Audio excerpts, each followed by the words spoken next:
Matondo ya kuna usiku nalandi na usiku na mwana mtu na kuku na kandi ni mama soki ili kukuna ba radio kwa kuyoka masuala na radio ya ko connaissance kuuza kwa na dini na hoyo na molinde kotomsita moi ba connexion eza mobulu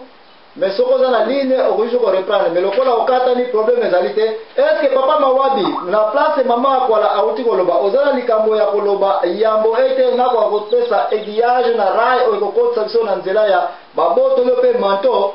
oleko résister oleko kene na yo non zwa su na tricot za na mona se ha pesa lisusu mais ma papa Mawabi est-ce que ozala likambo ko baksa na likolo wana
la makambo le pour et le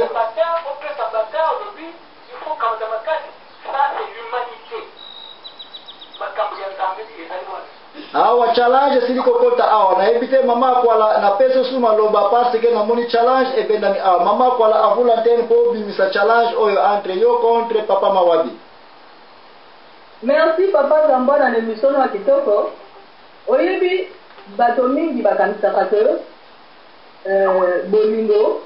ezali eloko oyo yo ye pana wala tsana bato ke ngayo koko beta ndenge obi Jésus Christ ayaki na bobi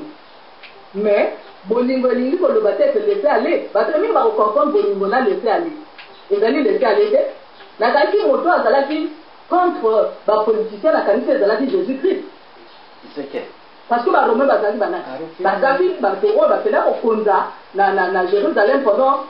300 ans mieux combien d'années ba romain mais bon Jésus Christ a balé au bout de la banane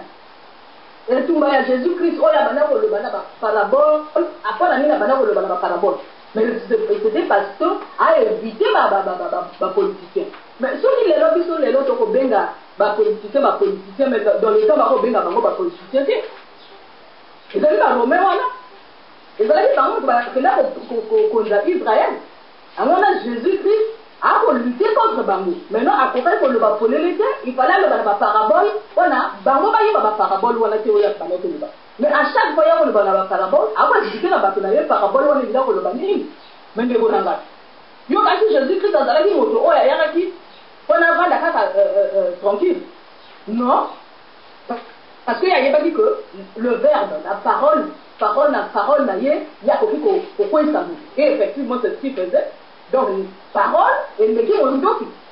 Donc, on le battait que, si on va bêcher dans le terme à gauche, il faut qu'on va la gagner, on va la coller là. Non, il faut zone, ça se peut dans le terme à droite, là-bas, argue. Moi, ma cati, la stratégie mosusu. C'est ça ce que ça veut dire. Donc comme ça Jésus-Christ pas azalaki moto moko azalaki jolo non moto komi kopela awa wana tali place na moko na donc moto komi kopela awa mama kwala eloko ya mutuya opesi awa code parce que même ye moko leso ya likambo lokeza ya solo alobaki yango très bien ke makambo nyonso te ngai azali kobimisa ezali mpona bato nyonso bacomprendre yango elingi eloba ete même badisiple mpe na mingi esuka bayaki ye babi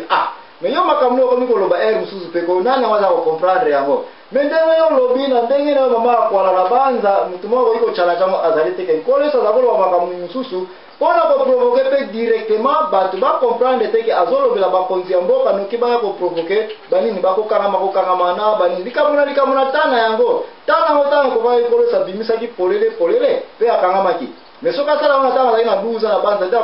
nde akomaki ata na ntina 33 aza te asalelaki mayele likambo so oti koloba babete mbata na gauche ndima yango parce que ye apesi d'une façon physique mais droite te peso ya droite awa nga na prendre na epa na yo mama akwala pour te dire la vérité ete droite yango okopesa yango mpe physiquement te yeba alternative nini stratégie nini message nini okopesa nde place ono okopesa mpe